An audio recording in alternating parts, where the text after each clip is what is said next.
نوازیاں اور رحمتیں ہمیں نصیب رہیں تو یہ شب ہماری زندگی میں ایک اہم رات ہوگی۔ اللہ اس مبارک رات کے دامن سے پھوٹتے انوار ہماری روحوں میں اتار دے اور ہمارے من میں روشنیاں ڈال دے۔ ایک مدت سے ادارۃ المصطفیٰ حلقہ سیالکوٹ کی جانب سے نماز فجر کے بعد فہم دین کورس ہوتا رہا ہے۔ جس شوق و وارفتگی کے ساتھ، جس محبت کے ساتھ آپ لوگ تشریف فرما ہوتے رہے اور اس سے میں نے بھی اور آپ نے بھی بہت کچھ سیکھا۔ بہت سارے لوگوں کی زندگی میں عملی تبدیلیاں بھی آئیں، تو ہم اللہ کا اس پہ شکر ادا کرتے ہیں۔ ایک تو اب ملک کے طول و عرض میں دروس قرآن کا پھیلا ہوا سلسلہ اور لوگوں کا تقاضا اتنا زیادہ تھا کہ میرے لیے مسئلہ تھا کہ اس تسلسل کو جاری رکھ پاؤں۔ تو مبلغین نے مختلف جگہوں پہ فہم دین کورس جاری رکھے ہوئے ہیں، تو مجھے اس مرتبہ ادارہ کی جانب سے جو نظم دیا گیا وہ یہ ہے کہ شب رحمت، شب مغفرت کے نام سے ہم پہلے 2 اشروں میں اجتماعات کریں گے ملک کے مختلف گوشوں میں، اور آخری اشرہ اعتکاف معتکفین کے لیے یا روزانہ کی بنیاد پہ مرکز میں آنے والوں کے لیے تربیتی نشستیں ہوں گی۔ تو کل کراچی تھے تو آج یہاں ہیں، اگلے دن پنڈی ہوں گے، اور مختلف شہروں میں یہ شب رحمت اور شب مغفرت کے نام سے خوبصورت محافل منعقد ہوں گی۔ سو آج ہم یہاں حاضر ہیں، آپ لوگ تشریف لائے۔ اللہ آپ کو برکتوں سے، رحمتوں سے، اپنی خاص کرم نوازیوں سے مالا مال کرے۔ ماہ صیام اپنے دامن میں اتنی برکتیں رکھتا ہے کہ فرمایا گیا کہ لوگوں کو اگر پتہ چل جائے کہ ماہ صیام ہے کیا تو وہ آرزو کریں کہ پورا سال ہی ماہ صیام رہے۔ اس قدر اس کے دامن میں برکات ہیں، رحمات ہیں، انوار ہیں، روشنیاں ہیں۔ گناہ گاروں کے لیے یہ ایک بہت بڑا تحفہ ہے، متقیوں اور پرہیزگاروں کے تقوی کو بڑھانے والا ہے۔ روزہ اللہ کی رحمتوں کا موسم بہار ہے، یہ ماہ نور اللہ کی رحمتوں کا موسم بہار ہے، اور اس کے دامن میں اتنی ضیائیں، اتنی روشنیاں اور اتنے اجالے ہیں کہ من کے سارے اندھیرے مٹ جاتے ہیں۔ اہل ایمان پر روزہ سن 2 ہجری کو فرض کیا گیا۔ فرضیت روزہ کے بعد حضور علیہ السلام کی حیات طیبہ میں کل 9 رمضان المبارک آئے، 7 رمضان 29 کے اور 2 30 کے، اور یہ بات ذہن میں رکھیے گا کہ روزے 29 ہوں ثواب پھر بھی 30 کا ہی نصیب ہوتا ہے۔ یہ اس امت کے لیے اللہ تعالیٰ کی کرم نوازی ہے۔ روزہ لغت میں رک جانے کو کہتے ہیں، الصوم فی اللغت الامساک، رک جانے کو کہتے ہیں۔ شریعت کی اصطلاح میں بقصد عبادت طلوع فجر ثانی سے لے کے غروب آفتاب تک اکل و شرب اور عمل زوجیت سے روکے رہنے کو کرتا ہے۔ تو اس سے متبرک غذا اور کیا ہو سکتی ہے؟ تو آپ کہتے ہیں کہ جناب میرا روزہ ہے۔ آپ کو کوئی مائے زمزم پیش کرتا ہے، اس سے زیادہ بہتر مشروب کون ہو سکتا ہے؟ اس جیسا مشروب کائنات میں موجود نہیں ہے، لیکن آپ معذرت کر لیتے ہیں کہ جناب میں نے روزہ رکھا ہے۔ تو مائے زمزم جیسا مشروب اور مدینہ النبی صلی اللہ علیہ وآلہ وسلم کی کھجوریں بھی آپ نہیں لیں گے کہ میں نے روزہ رکھا ہوا ہے۔ تو روزے میں وہ چیزیں جو جائز تھیں، مشروع تھیں، مبارک تھیں، متبرک تھیں، اس سے بھی رک گئے، اور جو چیزیں پہلے ہی ناجائز ہیں تو پھر روزے سے جب آپ ہوں گے تو ان سے کیوں نہیں رکیں گے؟ جھوٹ بولنا یہ تو روزے کے علاوہ بھی جائز نہیں تھا، حرام کمانا، حرام کھانا یہ روزے کے علاوہ بھی جائز نہیں تھا، کسی کی غیبت کرنا، چغلی کرنا، سب و شتم کرنا، گالی گلوچ کرنا یہ تو روزے کے علاوہ بھی جائز نہیں تھا۔ تو جو چیزیں روزے کے علاوہ بھی جائز نہیں تھیں تو روزے میں کا نام ہے جو امور جائز تھے، مشروع تھے، اور جو چیزیں پہلے ہی ناجائز ہیں ان سے تو پھر بدرجہ اولا رکنا ہوگا۔ اسی لیے میرے اور آپ کے آقا و مولا نے ارشاد فرمایا من لم یدع قول الزور والعمل به فلیس للہ حاجۃ فی ان یدع طعامہ و شرابہ، جس نے جھوٹ اور جھوٹے کام نہیں چھوڑے اس کے بھوکا اور پیاسا رہنے کی اللہ کو کوئی ضرورت نہیں ہے۔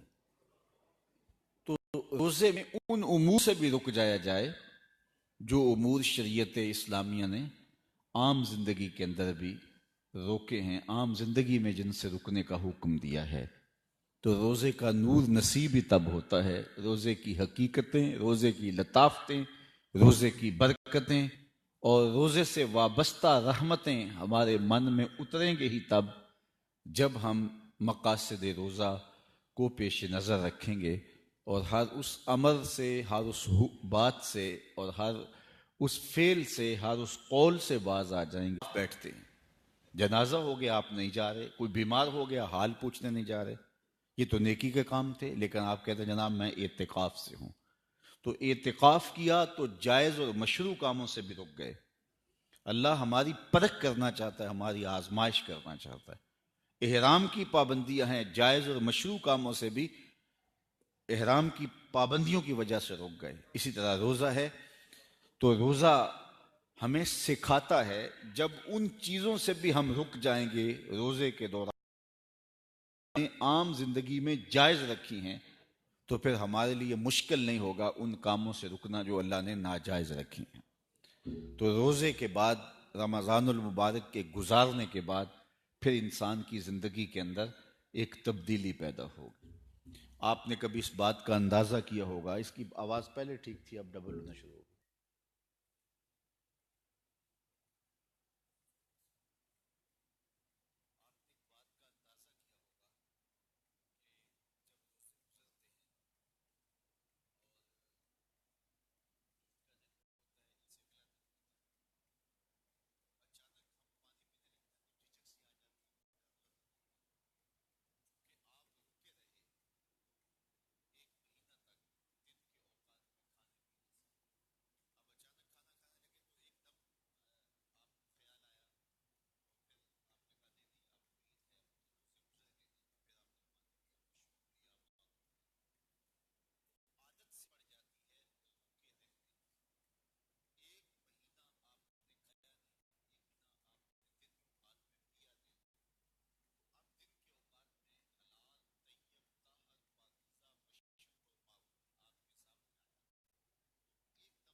کے دن اور زیادہ دلیر ہو جائیں گے۔ اس لیے روزہ ایک ٹریننگ ہے ہماری، ہمیں سکھایا جاتا ہے کہ میاں تم ان امور سے بھی رک جاؤ جن امور سے اللہ تعالیٰ جل شانہ نے تمہیں عام دنوں میں نہیں روکا، اور جو امور جن سے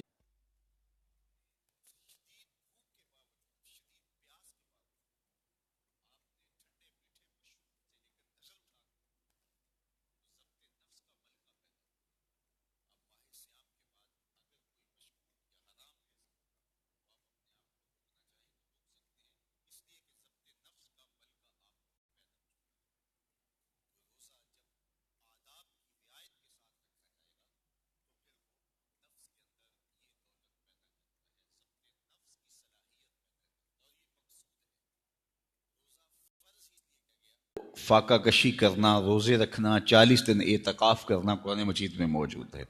تو پچھلی امتوں میں بھی یہ روزے فرض کیے گئے تھے، لیکن کہا تمہارے اوپر بھی روزے فرض کیے گئے ہیں۔ روزے کیوں فرض کیے گئے ہیں؟ بھوک اور پیاس کا مقصد کیا؟ یہ خوراک بچاؤ مہم تو ہے نہیں، بلکہ وَشَهْرٌ يُزَادُ فِيهِ رِزْقُ الْمُؤْمِنِ، فرمایا گیا کہ یہ وہ مبارک مہینہ ہے رمضان المبارک جس میں مومن کا رزق بڑھا دیا جاتا ہے، اس کے رزق میں برکت ہو جاتی ہے۔ آپ اپنا بجٹ دیکھ لیجئے، عام مہینوں میں جو آپ کے گھر کے پر روزے فرض کیوں کیے گئے؟ تو فرمایا اس لیے لعلکم تتقون، تمہیں اتقاء کی دولت نصیب ہو، تمہیں تقوی مل جائے، یہ مقصد ہے روزے کی فضیلت کا۔ ورنہ اللہ 70 ماؤں سے زیادہ پیار کرتا ہے، وہ کیسے گوارا کر لے کہ میرا بندہ بھوک اور پیاس کاٹے؟ ایک ماں گوارا کرتی ہے کہ میرا بچہ بھوک میں رہے؟ اگر بیٹا بھوک سے ہو تو ماں اس کے لیے ہر دکھ جھیل لیتی ہے، اس کی پیاس اور بھوک مٹانے کے لیے اس کو اپنا پیٹ کاٹنا پڑے تو اس سے بھی گریز نہیں کرتی، کسی کے گھر کے برتن بھی مانجنے پڑے تو غریب مائیں اس مرحلے سے بھی گزر جاتی ہیں کہ میری اولاد بھوک اور پیاس نہ کاٹے۔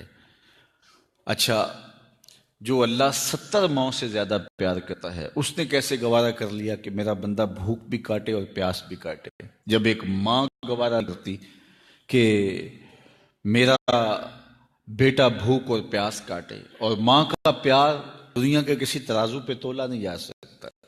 میں یہ بات اکثر کہا کرتا ہوں کہ سمندر کی پاتال تک شاید کوئی پہنچ گیا ہو، لیکن ماں کے پیار کا کنارہ آج تک کسی کو نہیں ملا۔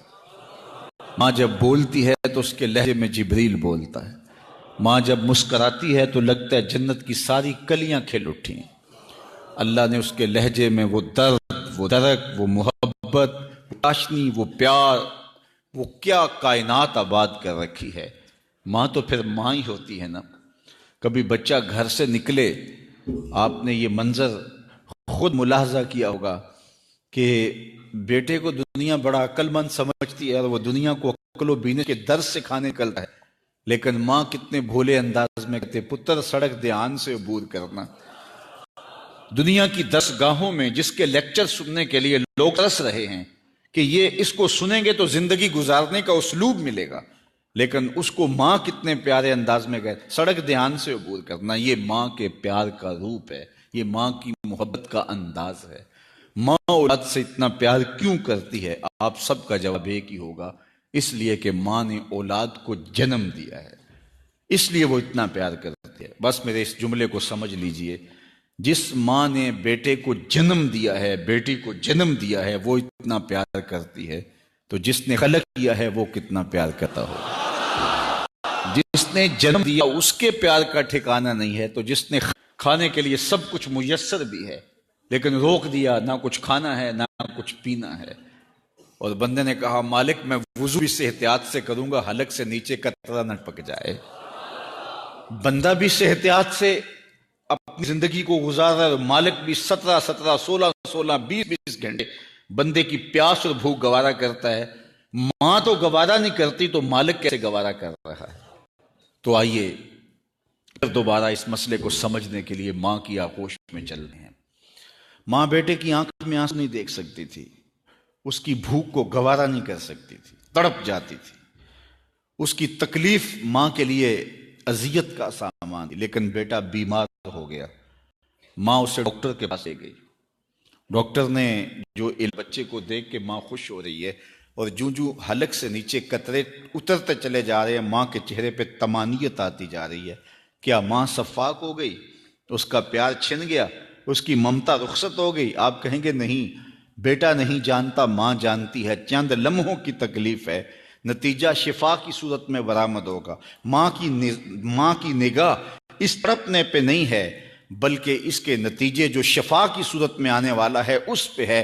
70 ماؤں سے زیادہ پیار کرنے والا رب یہ دیکھ رہا ہے، یہ بھوک کاٹ لیں گے لیکن لعلکم تتقون، انہیں تقوی کی دولت نصیب ہو جائے گی، انہیں اتقاء کی بہاریں نصیب ہو جائیں گی. مالک کی نگاہ اس بھوک اور پیاس پر نہیں ہے، بلکہ مالک کی نگاہ اس تقوی پر ہے جو روزے کا نتیجہ نصیب ہونے والا ہے.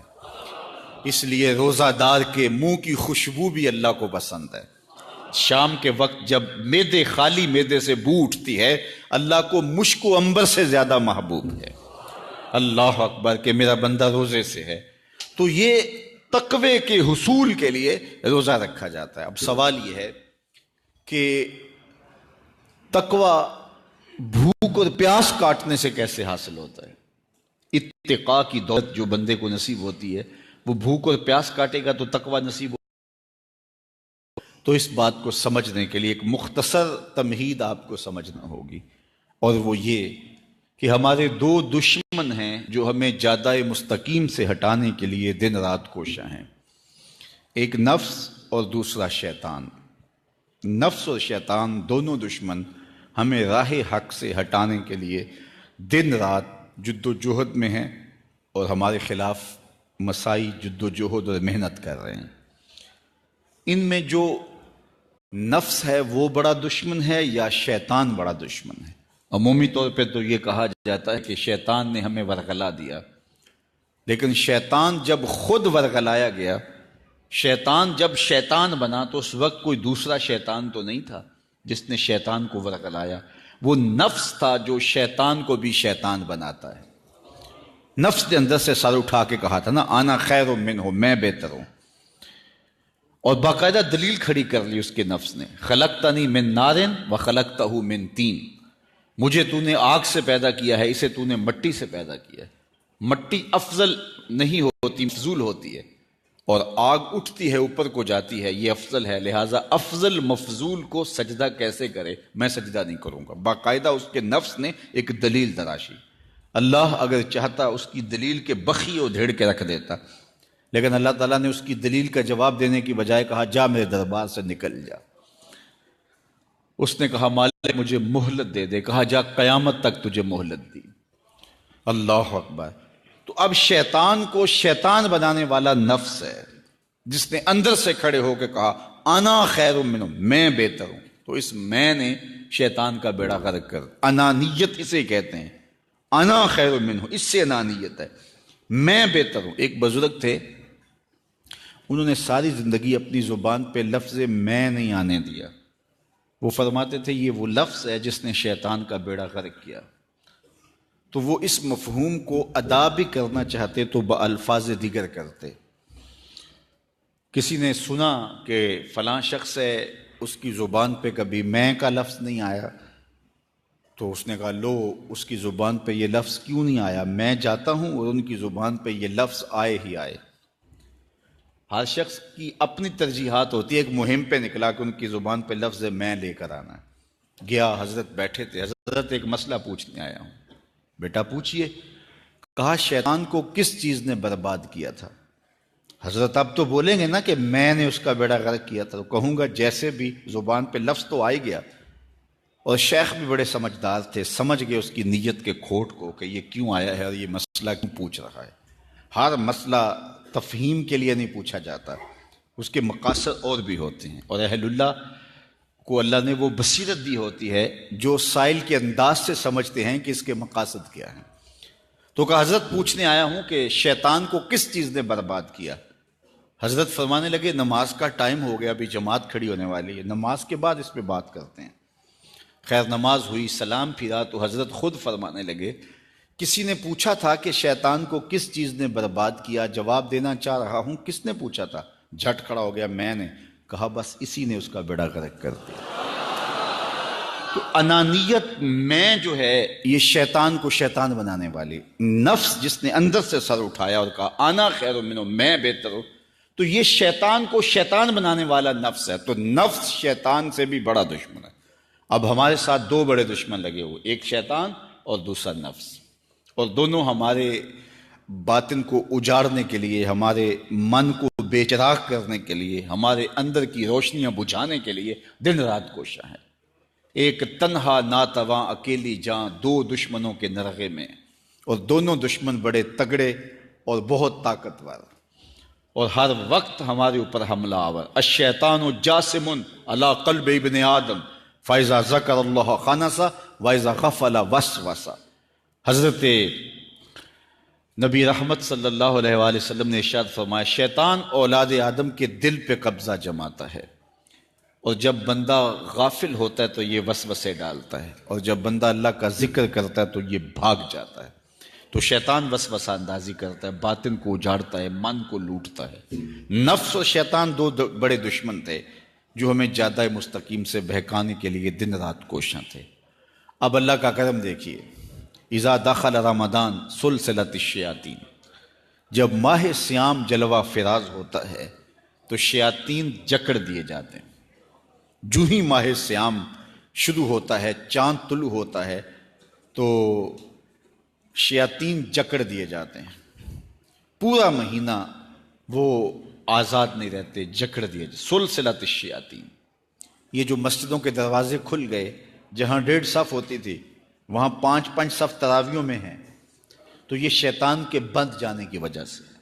لیکن مہنگائی کا طوفان ہے، بد نگاہی ہے، بد تہذیبی ہے، جھوٹ ہے، دیگر امور بد بھی جاری ہیں، یہ نفس کے موجود ہونے کی وجہ سے۔ نیکی کا ماحول پیدا ہوا یہ شیطان کے بند جانے کی وجہ سے، لیکن ہماری برائیاں بدستور موجود ہیں یہ نفس کے موجود ہونے کی وجہ سے۔ اب ہمارے لیے آسانی یہ ہو گئی کہ دو دشمن تھے جن کا ہمارے سے مقابلہ تھا، ایک نفس اور دوسرا شیطان۔ ہمارے لیے یہ سہولت ہو گئی کہ ہمارا ایک دشمن باندھ دیا گیا۔ اب دشمن ایک ہے جس سے ہم نے ماہ سیام میں مقابلہ کرنا ہے، اور وہ دشمن کون سا ہے؟ نفس۔ اب نفس کا مقابلہ اتنا آسان بھی نہیں ہے، یہ بہت ڈاڈا دشمن ہے، اندر کا دشمن ہے، گھر کا بھیدی ہے۔ باج فقیراں کسے نہیں ماریا، باہو ظالم چور اندر داہو۔ یہ بڑا سخت اور بڑا شدید قسم کا دشمن ہے، یہ اس کی چالیں بہت باریک ہیں۔ شیطان کی چالیں بھی بڑی باریک ہیں، اور نفس کی چالیں اس سے بھی زیادہ باریک۔ اب کیسے مقابلہ کریں گے؟ شیطان بھی ہماری متاع عمل کو لوٹنا چاہتا ہے، حتیٰ کہ ہمارے ایمان کو برباد کرنے پر تلا ہوا ہے، اور نفس بھی چالیں چل رہا ہے، اور ہم اپنی زندگی لاؤبالی میں گزارتے چلے جا رہے ہیں۔ ہمیں پتہ ہی نہیں کہ ہم موت کے کتنا قریب ہو رہے ہیں، اور شیطان ہمارے اوپر، نفس ہمارے اوپر حملہ آور ہیں، اور یہ چاہتے ہیں ٹھیک ہے یہ چلتا رہے، یہ رسمی زندگی گزارتا رہے، کوئی بات نہیں، اس کے اندر کو ہم لوٹ لیں۔ اور یہ دونوں دن رات لگے ہوئے ہیں۔ ماہ سیام آیا تو ہمارا ایک دشمن بند گیا، ہمیں تھوڑی سی سہولت مل گئی۔ اب ایک ہی دشمن باقی ہے جس سے مقابلہ کرنا باقی ہے، اور وہ ہے نفس۔ اب نفس سے مقابلہ کیسے ہوگا؟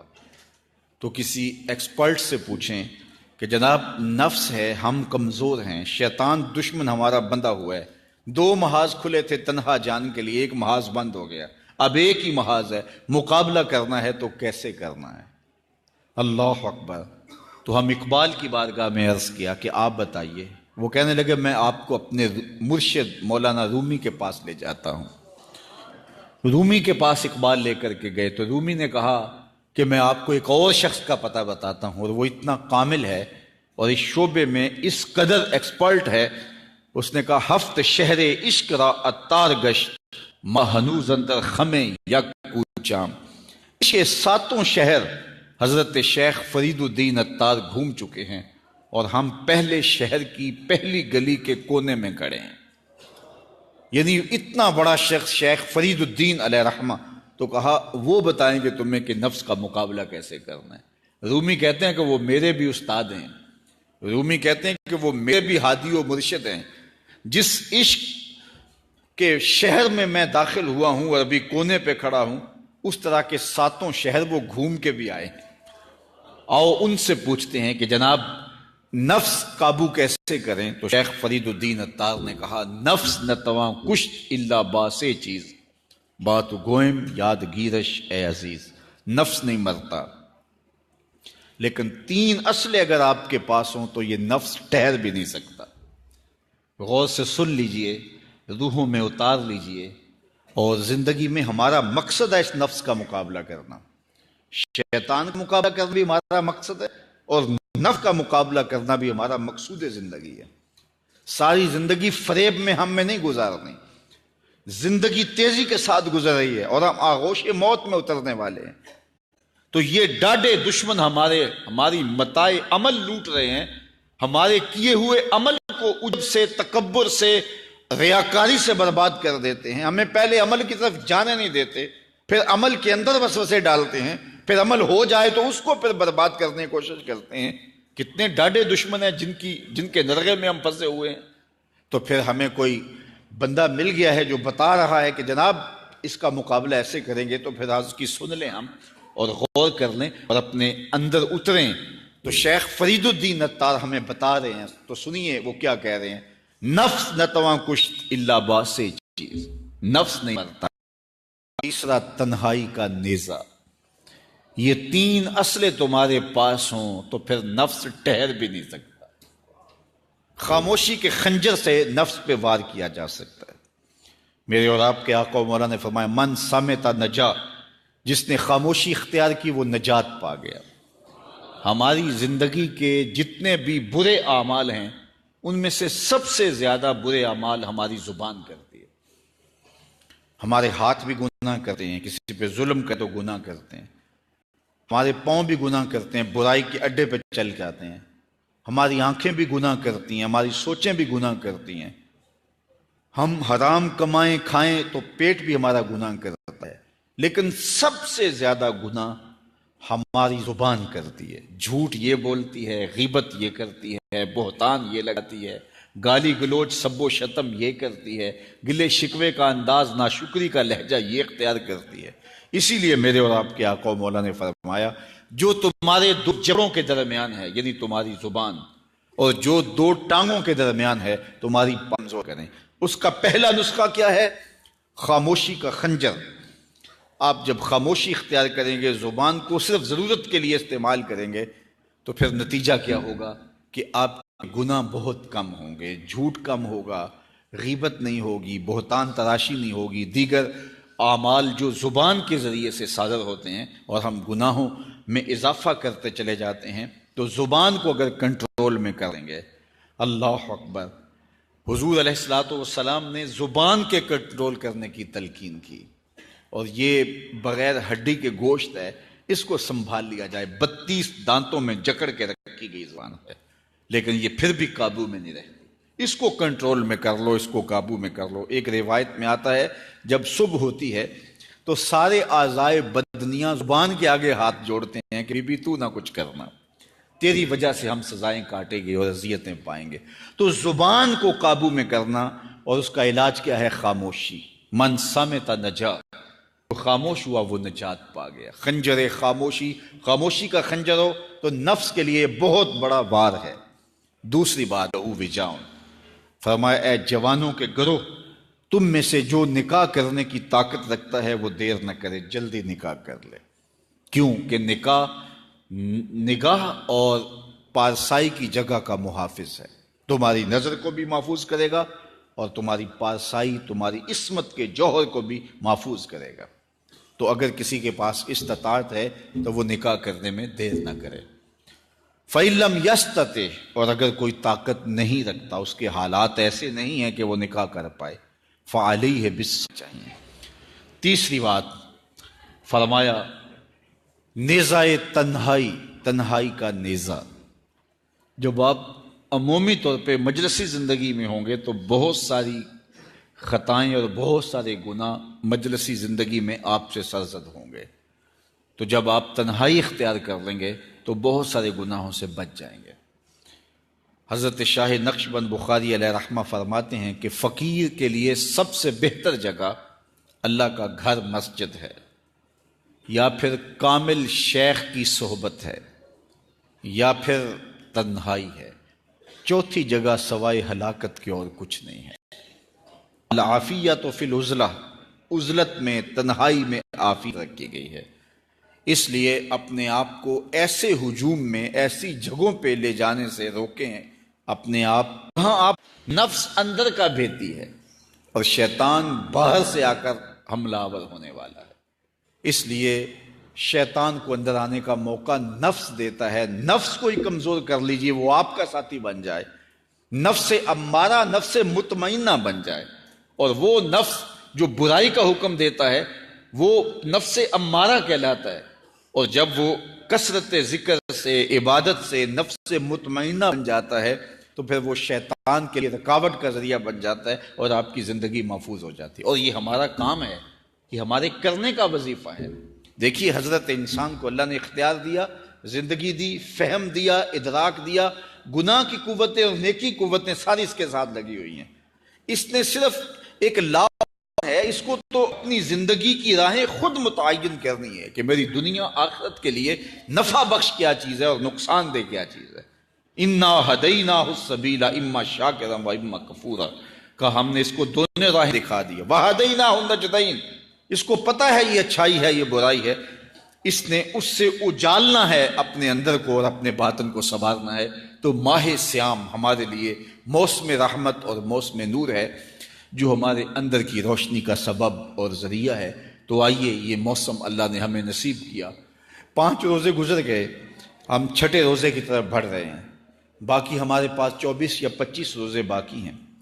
تو جو گزرے روزے ان کی برکات بھی ہمارے ساتھ ہیں، آنے والے روزوں کی بھرپور برکات کے ساتھ لگیں اور قرآن مجید کی کثرت سے تلاوت کریں، نفس کمزور ہوگا۔ تنہائی اختیار کریں، نفس کمزور ہوگا۔ اپنی زبان پہ قابو کر لیں، نفس کمزور ہوگا۔ بھوک تو ہم روزے کی وجہ سے کاٹتے ہی کاٹتے، نفس کمزور ہوگا۔ اب شیطان چھٹ کر بھی عید کے دن ہمارا کچھ بگاڑ نہیں سکے گا اگر ہم نے اپنے نفس پہ قابو پا لیا، اور اگر نفس پہ قابو نہ پا سکے تو تم بھی اس عورت کی طرح ہو جاؤ کہ اپنے ہاتھ سے، تو پھر کیا انسان ہونے کا فائدہ اور حضور کا غلام ہونے کا ہم نے کیا فائدہ اٹھایا؟ تو صاحبو آؤ مختصر زندگی کو اللہ اور اس کے رسول کے نام پہ لگا دیں، ماہ سیام کی برکتیں ہم حاصل کر لیں۔ روزہ اپنے دامن میں جو رحمتیں لیے جلوہ گر ہوا ہے، جو نور اور روشنیاں لیے جلوہ گر ہوا ہے، وہ ہم اپنے اندر اتار لیں۔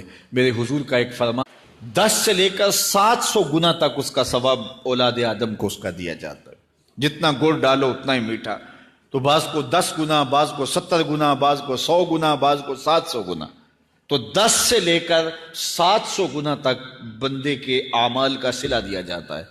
لیکن میرے حضور نے فرمایا لیکن روزہ جو ہے اللہ فرماتا ہے وہ میرے لیے ہے اور اس کا اجر میں خود عطا کروں۔ جب وہ خود عطا کرے گا تو کتنا عطا کرے گا؟